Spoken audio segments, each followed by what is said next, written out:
अशें तरी दिसता की 1-1.5 वर्साचें सरकार उरलां आनी कितें चेंजीस करतले.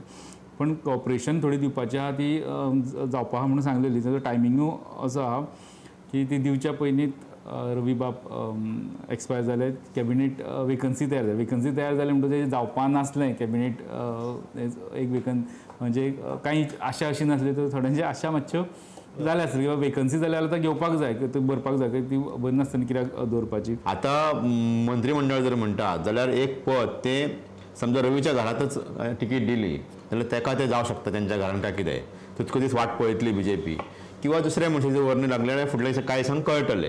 म्हाका दिसना अशें काय जाल्यार पोट निवडणुकी मेरेन म्हाका दिसता बीजेपी वाट पळोवं शकता. अशी काय व्हडली पोर्टफोलियो नाशिल्ले जेंचें आतां कितें काम वाडता अशें तें काम मुख्यमंत्री सुद्दां हाताळू शकता, त्या म्हणजे रवी नायका कडेन जे पोर्टफोलियो आशिल्ले ते. On the background of this kind of allocation, it is very clear that there won't be a cabinet reshuffle or a cabinet refilling of that post of Ravi Naik anytime soon. I mean, the BJP will take some time.